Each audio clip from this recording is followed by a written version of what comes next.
buffs. Let's do it. Double buffs. Let's do it. Woo! And we're back with another episode of Doublebuffs. I am Gregory Piantedosi, your host, and joined with me today is my co-host, Cristiano Attacalite. This is an LCS Esports podcast where we release an episode every Thursday, usually later in the day, on both Spotify and YouTube, where we discuss the previous week matches, upcoming week matches, and all the spice that we consume on Reddit, YouTube, and the like. As always, how are we doing today, Cristiano? I'm doing pretty good. It's been a real scorcher the past few days. I feel, I was going to say more water than solid matter, but, aren't we all? But yeah, things are going good. I'm excited for this next weekend to come up we have more playoff games than we did last week, so we'll be binging those, I'm sure. Yeah. Good. Last week we had two series between Evil Geniuses and Dignitas and Cloud9 versus Team Liquid. I'm going to do some timestamps in the bottom of the YouTube video for anyone that's listening and curious if they want to hop to specific sections. But we can just hop right into, Evil Geniuses versus Dignitas, as maybe there's less to talk about in that series. Did you have any kind of takeaways from that? I think so. I mean, obviously everyone expected EG Dig. I saw most people actually predicting 3-0, so Dig did a little bit better than was expected of them. They managed to scrape that one win out on the back of Acadian and Aframu, some of the more performing members on the team. But yeah, went the way I expected. Wasn't too interesting to me. Yeah. I thought EG versus Dig was actually slightly closer than I was expecting. Like you just said, I was expecting a 3-0. It still wasn't close, but it was closer than I was expecting. We saw contracts in all the games last week. We were talking about contracts and the six-man roster that EG has kind of been alluding to that they would be utilizing in the playoffs. And you kind of mentioned maybe that they're just going to give this series to contracts as kind of a throwaway series. And I was like, no, they're going to save them and they're going to pull them out next week as kind of a special weapon. But we saw him on Lee Sin once, Viego twice, Diana once. Svenskeren plays all those champions. So who knows if he's really been preparing a certain style or whatnot. So I got some insight here, actually. There was an interview with Danny. And maybe because he's a little newer to the league, he doesn't really have that interview media touch yet, knows exactly how to navigate them.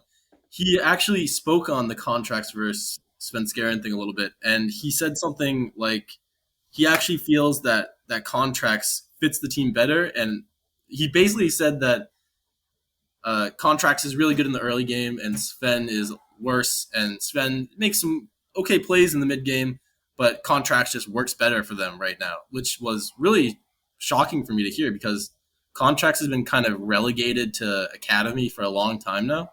And so to see EG embrace him so quickly over Svenskeren, I'm really excited to see who they end up playing this coming series. What's interesting to me is because in some of the different player interviews and the coach interviews that I've watched throughout the split that I've touched up upon in previous episodes is that Peter Dunn, their coach, was kind of saying how they've been super aggressive all split. They're taking a lot of 50-50 plays.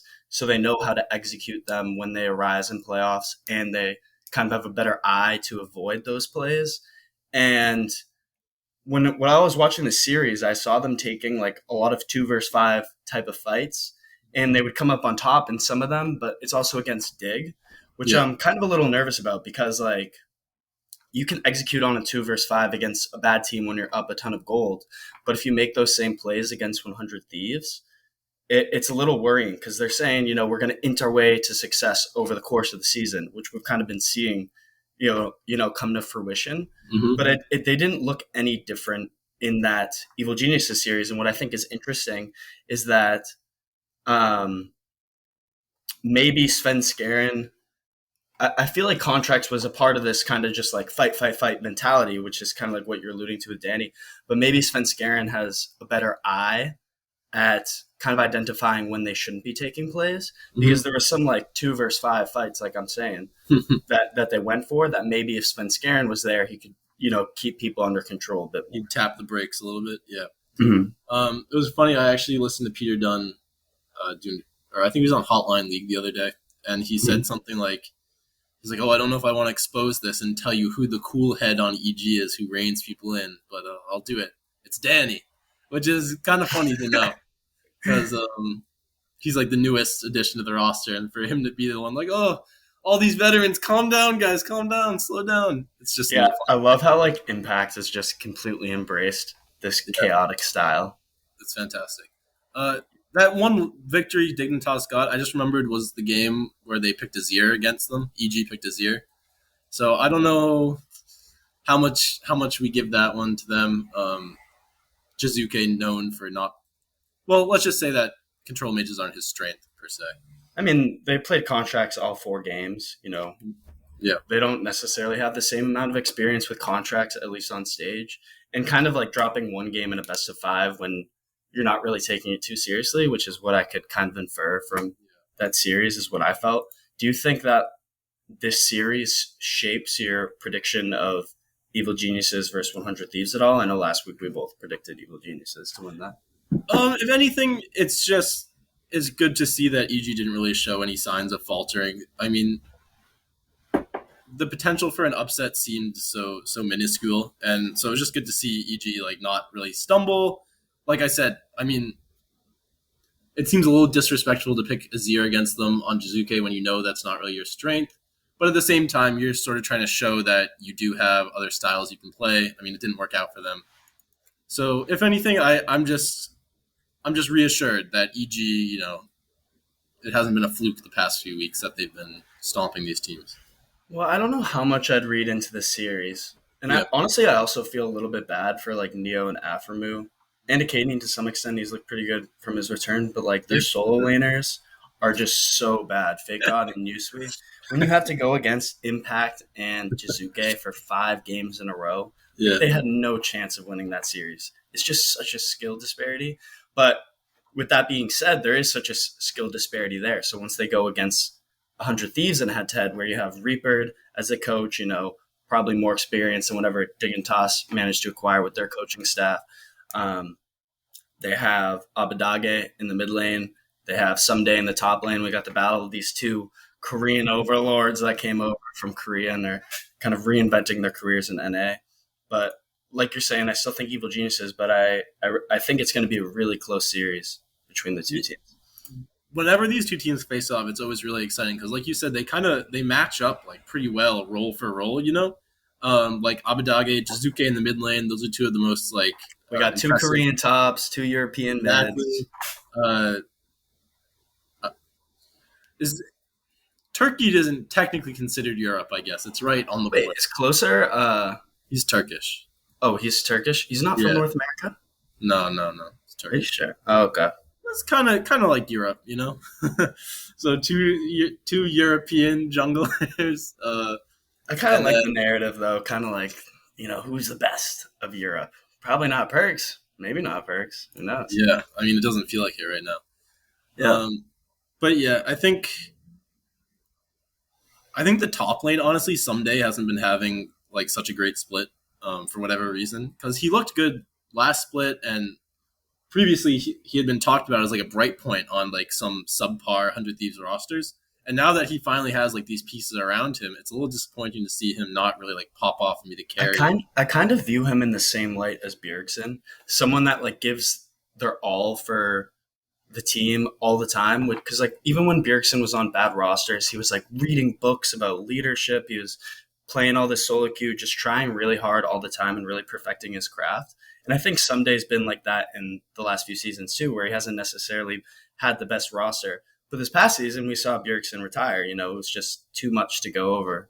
Do that every single time consistently. So maybe we're seeing a teeny bit of burnout from Someday, but also Someday is known for his tank play.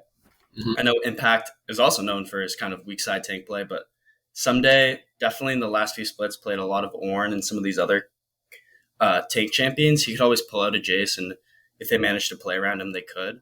But they're not in meta right now, so maybe, I don't know. That's just something to think about. Yeah. Overall, you said you give it to EG, right? Yeah. Yeah, I do the same. I think also like recent records, EG has been on, obviously this huge upswing. 100 Thieves feels like we talked about it a little bit last week or the week before, has sort of been falling off a little bit. And yeah, I think that hopefully they fall right there in those places because I want to see more of EG in the upper bracket against these top teams. Yeah, and in terms of the lower bracket where Dignitas will be playing against Immortals, Mm-hmm. I'm rooting for Immortals in this series. I think Dignitas' season just Yeah, they don't have the pieces to like really go to Worlds or make any splash. We already knew this, but I do like some of these young players on Immortals. I think Neo versus Rays is going to be a key matchup to watch in terms yeah, of sure. the off season for next split, based on like maybe one of these top teams wants to upgrade a player. You've been talking about Lost on TSM. If they're looking for another North American 80 carry, I think they're two of the ones in competition Yeah, for that spot. true. So that's a big one to watch for me. Yeah, it's just it's such a shame because I wonder how things would look if Dignitas had that original roster with Saligo and Dardoch. I don't I think it feel would have like been. I don't think it would have been. I think they could have taken on teams like Immortals though at least. Whereas now I feel like it's doomed. Like pretty much anyone they go up against, I feel like they're taking a big fat L. Yeah. Where with Dardoch and Saligo, I feel like at least they had a chance against some of the mid tier teams. You know? I still think they have a chance because, like, Yeah. Immortals isn't anything like Evil Geniuses. Greg, I the don't. hope in your heart is inspiring, but I can't hold it there myself. Well, anyways, on the other side of the bracket, we had Cloud9 versus Team Liquid, where Oh, yeah. everyone in the community was picking Cloud9 to win, but your two pro analysts over here, Doublebuff1 and Doublebuff2, were saying, nope, yeah, Team Liquid's winning this, and here's why. And look, that's what happened. Did you predict that as well? I don't Yes, remember. I did. I Oh did. hell yeah, we're a couple of geniuses over here. That's why you should be watching Doublebuffs. You got the best analysis from the two best podcasters You the got market the has to offer. best ugly mustache, All right, it's not ugly. The ladies love it. All right, Greg, it's not for the you. sus mustache. But yeah. So, do you have any sort of like overview kind of things you wanted to talk about for this? Because Well, I will I think jump. it's interesting. I listened to Alfari in his post game interview. I don't know if Yeah. you listened to that one. Did you listen to Nope. it with Nope. Travis Gafford? Man, Alfari is such a character to watch. I feel like he's really kind of filled Double If's roles as like the nemesis of like North Americans to some extent, and Yeah. like Jat was trying to shut him, or supposedly Jat was trying to put him in the dumpster. All these people are trying to knock him down. His jungler, he hasn't had his jungler all year. Everyone's saying Fudge is better than Alfari. Nope, Alfari goes in this series, absolutely stomps Fudge. He Yeah. was by Just far and away the better top laner. He said a lot of like really interesting things. For anyone that hasn't seen that interview, I recommend go checking it out on Travis Gafford's channel. Um, he said he thinks Cloud9 and TSM are both very predictable in how they play. He kind of started off the interview talking about Cloud9, mhm. but then he kind of said like TSM is also predictable. They're different teams, but they're both predictable. And he also said that he thinks their side of the bracket is way harder than the other side of the bracket. So The TLs. he Yeah. thinks the top three teams, like inferring a little bit from how he said it, he thinks the top three teams are TSM, TL, and Cloud9. He thinks they're going to stop TSM just like they did TL. He was talking a lot about like some of the different decisions. For example, he talked about that. I have a lot to say about this interview. I'll let you come Yeah. in Yeah. whatever you want. Go So for they it. talked about the Shen support pick as something they kind of like they tried it out a little bit, and the casters were all confused, like, oh, why is Shen going support? Immediately when they locked in, and I thought it was going to be a Shen support. It's a pretty good flex, especially with the Ziggs. Alfari was kind of giving Oh insight yeah. into this because already when you have Ziggs, you don't want to be playing towards the Ziggs. He has this long range ultimate. He can just kind of wave clear. You can leave him 1v2. And the Shen is such a great combination with Ziggs in that regard because it can play cross map with his ultimate. Yeah. And then also on the other side, Cloud9 picked out the Talia Renekton. And the only way for Talia Renekton to kind of get going is through these early games, early ganks, like a Nidalee Renekton, for example, where the Talia has the setup that leads into the kill. And if you can't get those kills in the early game, then it's kind of useless. So Shen's kind of like the perfect, like, counter to that. you really want that stun too from Renekton to line up this Talia knockback is what everyone always talks about with that duo. And obviously the Shen sort of field, I forget what it's called, that you put around you blocks the stun. Obviously that's not going to interact with every single gank, but the times where Core JJ shows up at the same time as Blabber, which was, Core JJ, what were people saying? He was out of the lane more than he was in the lane, right? By like a large amount. Yeah. Like you said, I like the combo a lot. If the Ziggs somehow gets into trouble or maybe like starts getting pressured with maybe threats of a tower dive, then the Shen is able to obviously answer that with the R, come back to lane if he has that up. It's a really good, yeah. What I also think was really interesting from the series is that like Afar just kept talking about how early game is Cloud9's strength and it's through their mid jungle synergy. And especially with picking that Shen support, there was definitely a couple plays where like, Talia Renekton means you're trying to play through top, which is like kind of not their style. They usually play through mid lane and then bring it into the side lanes. But when you have that Shen support, it's not something you're necessarily thinking about in the back of your mind. And if you're playing through top, which you're less experienced about, there's definitely a couple dives there where they weren't considering or timing Shen's ultimate, just like that. I think what else, some other interesting things that Alfari talked about is that if you shut down their mid jungle, they get extremely weaker because they can't play through either of their side lanes. I'm so glad you said that. Yeah. He's talking about like Fudge in this instance. He's talking about their bot lane. And because he thinks their mid to late game is like stronger than theirs naturally. So if they went into the series kind of like picking strong mid jungle synergies, like we saw a lot of Sejuani and a lot of these early ganks onto Perks where like, everyone was kind of flaming Perks, but they were ganking him over and over again in the early game. And it just kind of shut down Cloud9's whole style. Like game 3, they managed to win like in 40 minutes. And then game 4, they were like, all right, we got to switch things up. Let's go with the Talia Renekton play through top lane. Because obviously they came in with the mid jungle attacking Perks synergy. And that's where the Shen support was just like an awesome hit. So glad you said that. I should have seen this interview because that's kind of what I was focusing in on in this matchup. That sort of 2v2 mid jungle for C9 versus TL. And it's interesting that Alfari, or not interesting, but lines up kind of with what I was thinking about how important it is for C9 to have that duo sort of like at least on picks that can play well together in the early game. So like you look at game 1, and I'm glad you said that TL also consciously was drafting with that in mind and like to match the strong power that they saw maybe coming out of the mid jungle for Cloud9. So game 1, TL picks Lee Sin mid, Sejuani jungle. That is a buster of a combo. You land that Sejuani CC, you land the Lee Q, and when you're against Cloud9's Viego Orianna, that's not a combo that has a lot of agency early on. You have like one piece of hard CC on Viego, which is, single target. You don't have a lot of damage coming out. And we saw just that Sejuani came in, Santorin came in with some early level 3 ganks. Level 2 ganks. Some flashes in on Perks, and they just wrecked them. And it played out just like you were explaining. Yeah. And then once it got to like level 6, we saw Perks was really on point. Or not Perks. Jensen was really he was cracked out this series. He played really well. So that happens level 3, and then it's level 6. And they're all collapsing on Jensen, and then he uses Perk's dead body, kicks him over the Wraith camp as an escape maneuver, when you hit him with the Q, and he kind of used the body as an escape. That exact play is like that was dirty. My memory is so clean.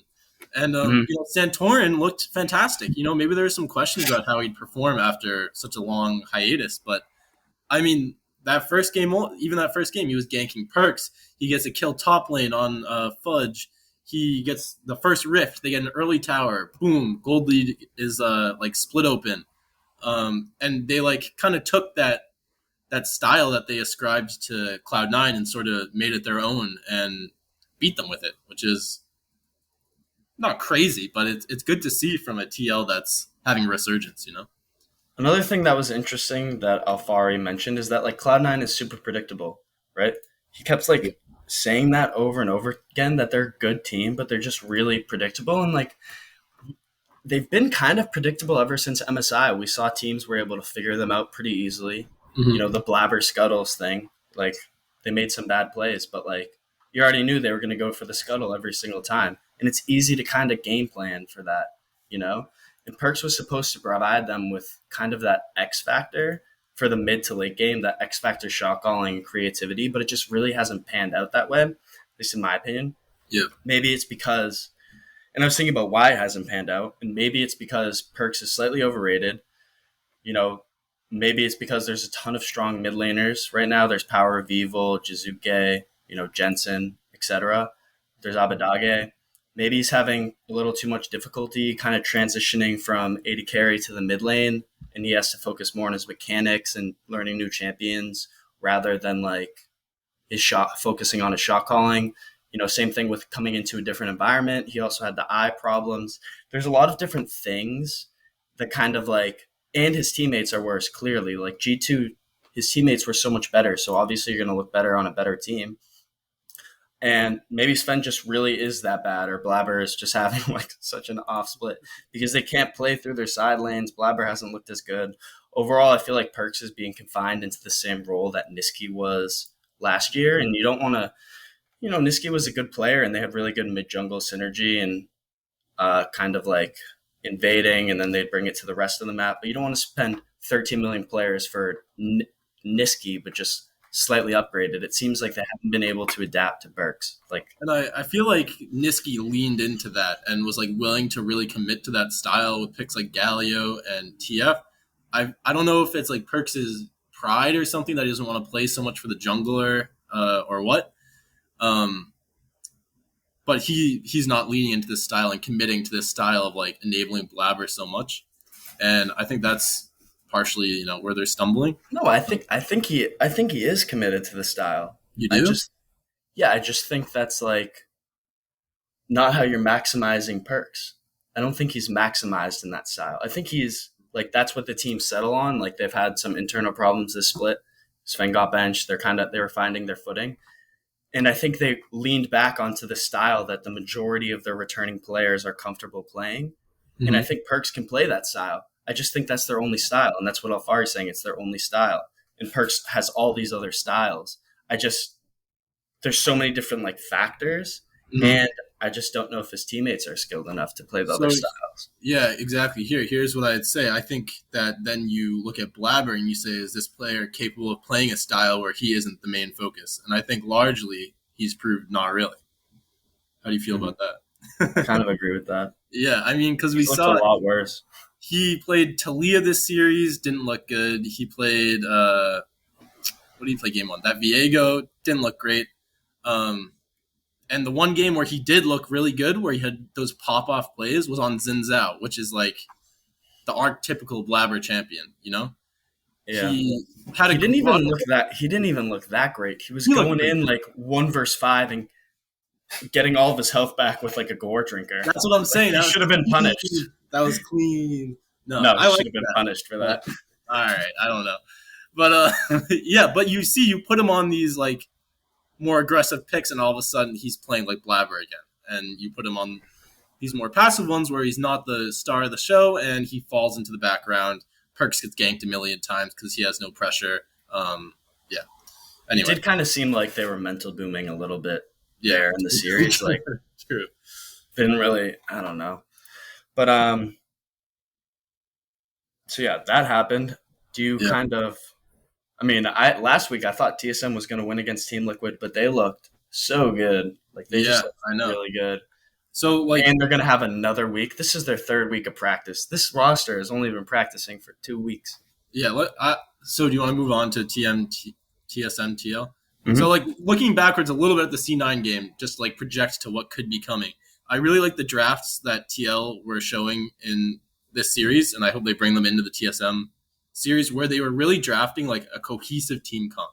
You have the Sejuani and the melees, and Ziggs really enables that because he has the tower busting power that you're missing otherwise if you're a team full of melees. And stuff like that, looks like that, are really exciting for you because it makes me think, you know, do they have any other of like these setups where they have interesting team comps focused around certain champions? And if they can bring those against TSM, after looking so dominant against Cloud9, I think it's looking good for them. See, the thing with TSM, I think they have two avenues to attack TSM. TSM, the first one, obviously, is Power of Evil's champion pool, where he's kind of been resorted to mages throughout this season, and he hasn't looked that good on other stuff. And the second thing is TSM's jungle top synergy, because Alfari was saying, C9 can only play through their mid lane, their mid jungle duo. Very predictable. TSM, completely different. They're more cohesive, given that. But they also play through their top jungle duo. So if they're able to identify certain timing, certain champion picks, they can kind of counter that top jungle duo, and they can also kind of attack Perks and Power of Evil in the mid lane. It's kind of like Power of Evil is not a player that generally feeds. It's very rare to see him kind of die to these early ganks. He's usually good at playing around it, but I think those are two avenues of attack for Team Liquid. Yeah, and I think also, speaking of Power Evil, that the meta is shifting a little more in his favor right now. I think we're seeing a lot of Syndra. We saw a couple of Azir games coming out, and those picks like Lee Sin is now seen as a disadvantageous matchup into stuff like Orianna. Viego has been hard nerfed in lane. That sustain was the sustain on your double hit. I think it used to be 150% or 200% of the damage you dealt back as HP. It's down to 10%. I think it was 50%. It was 50. It was 50. It was 50% healing on minions. I'm pretty sure. Greg, it was 100 before that. That was the first nerf, and now they've nerfed it again down to 10%. Oh wow! And so that's really Viego. That's what people say now. Viego doesn't do so well in lanes anymore, and he got his monster damage buffed. So stuff like that is starting to sort of filter out of mid lane, making room for big PoE. You can't spell control mage without PoE, and that's a fact. So you think Team Liquid's going to take it? I still, I just hyped up PoE so much. I still feel like they are, though.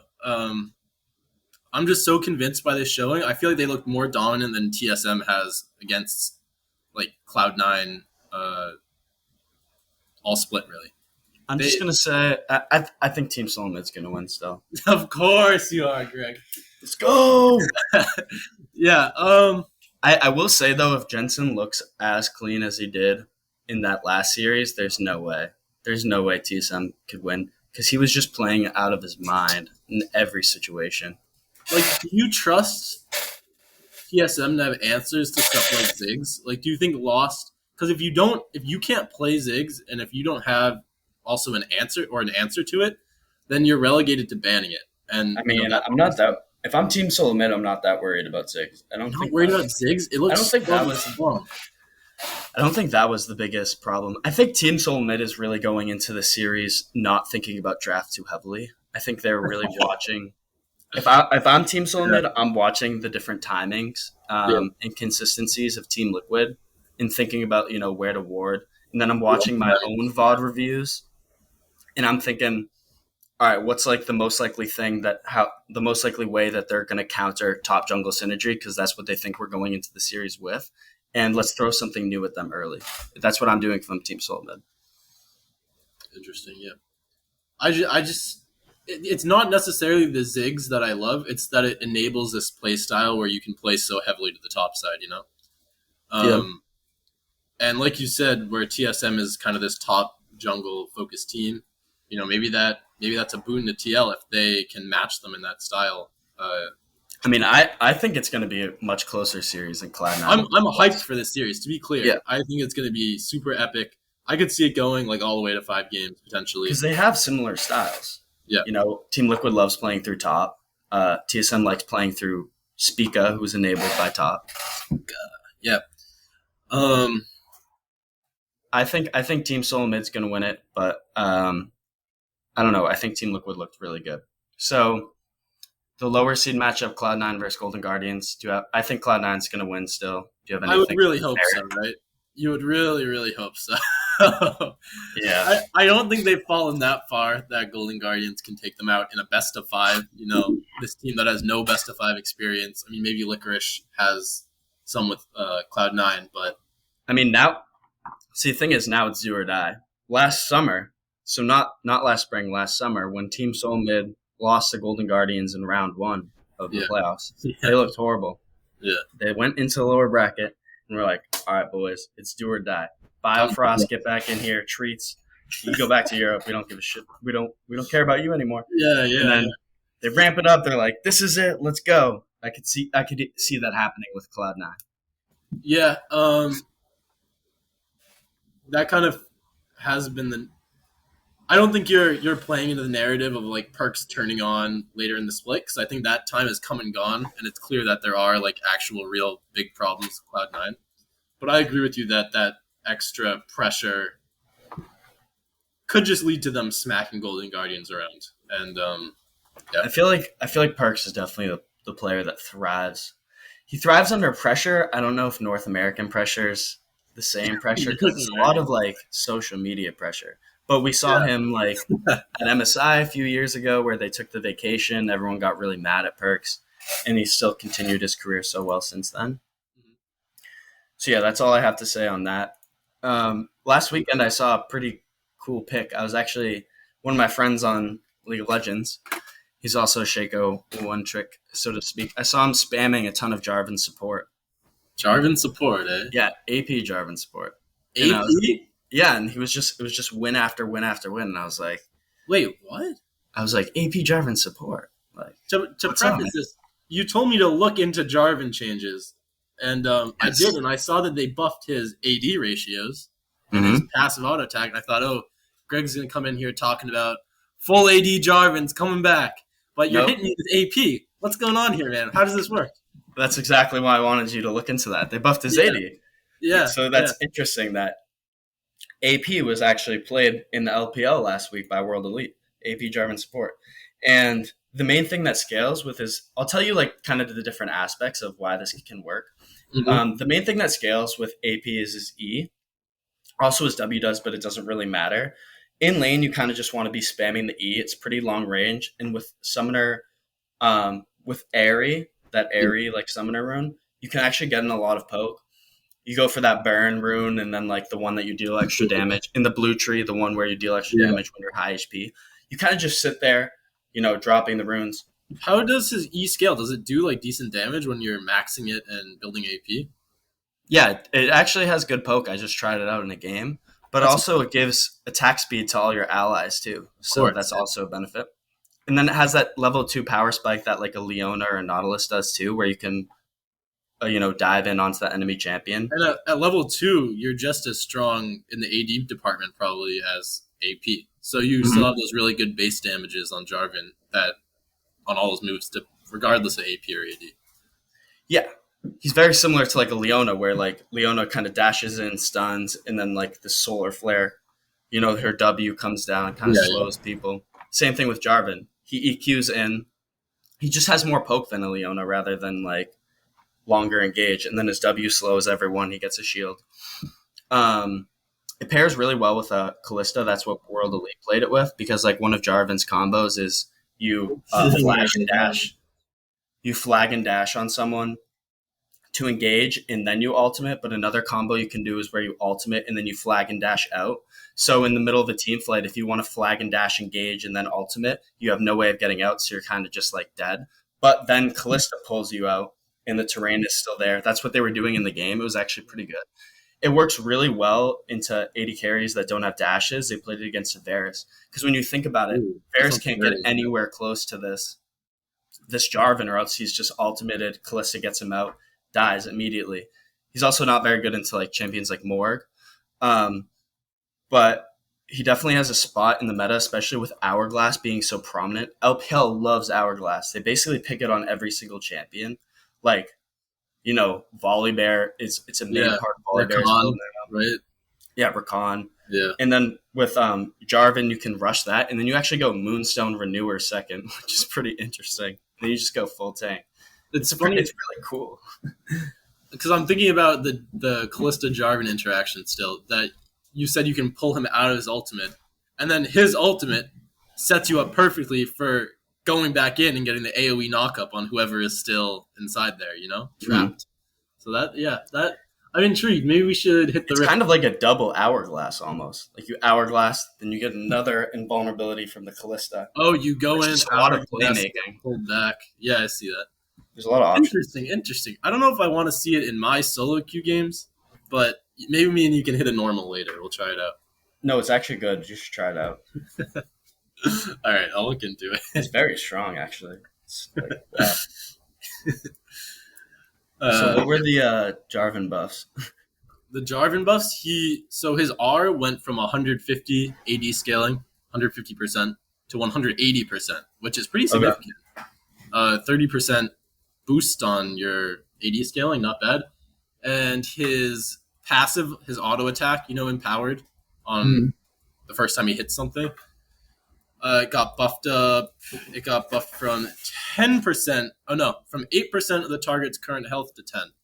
So That's even a good buff for support. the support, yeah, because you're doing percentage damage, yeah. Yeah, and you're getting off like one auto. So we'll see. Will we see AP Jarvan? Will we see AD Jarvan? You could even go both. I wonder. I wonder how that would look if you go in without a clear one and then you adapt. But no, that sounds crazy. I mean, that's how you could. No, you can't really pick that into his eggs. But I played it earlier today with a Draven, and we were creaming the other team. It was awesome. Into Draven or with Draven? I was playing with Draven. Oh, yeah. It was like a super. Given we were playing against like a bronze Zerath Sona like duo lane, but it felt pretty awesome. I also was thinking a little bit about Draven because like he's a very feast or famine champion where he wants to get those adoration passives and then he kind of capitalizes on it with skill, and that's how he carries into the mid fight, the team fights. I was thinking about some cool things like kind of changing his passive around where maybe he got like a Jinx buff where he got extra damage, where he got a shield on champion kills. And maybe, I don't know if you take away the gold part, but maybe reduce the gold part. And maybe you can do like when he kills someone with a bounty, he gets like 50 bonus gold. I don't know. I think there's ways. Your homebrew Draven kit? Yeah. I think there's ways you can kind of make it a little more healthy for the champion. Send it into the champion designers, see how they like it. Mm-hmm. Well, I've got some good changes. But yeah. I don't know. I've been playing Kale in solo queue, if you cared. It's been going all right. I've been losing a lot of games. Actually, I'm at 0 LP in Gold 4. But are you the Kale that fights like level 2 to the death? Well, I don't try to, but I just find myself dying a lot. But she's super weak early. Yeah, I mean, it's really matchup dependent. I think I should just stop picking her in every single matchup and save it as a pocket pick for when I see like Oriana or something. Mm-hmm. But yeah, it's been fun. But once you get to level 16, like you're on straight crack. It feels amazing. Like I was playing in ARAM. Yeah, it deals so much damage. Level 6 feels okay. You feel like you're almost a champion then when you get your ranged. But before level 6, oh my god, it's rough. It's unimaginable how bad you are. Your heal is minuscule. Your E is literally one auto attack reset that does this much damage, and your Q does a tiny amount of damage and is this tiny slow. It's so tough to play early game, but yeah, fun when you hit 11 too. That's all from me. You have anything else you want to touch up on? Jinx, you owe me a Coke now, Greg, next time I see you. No, I got nothing. All right. This has been episode 17 of Doublebuffs. Catch you all next week.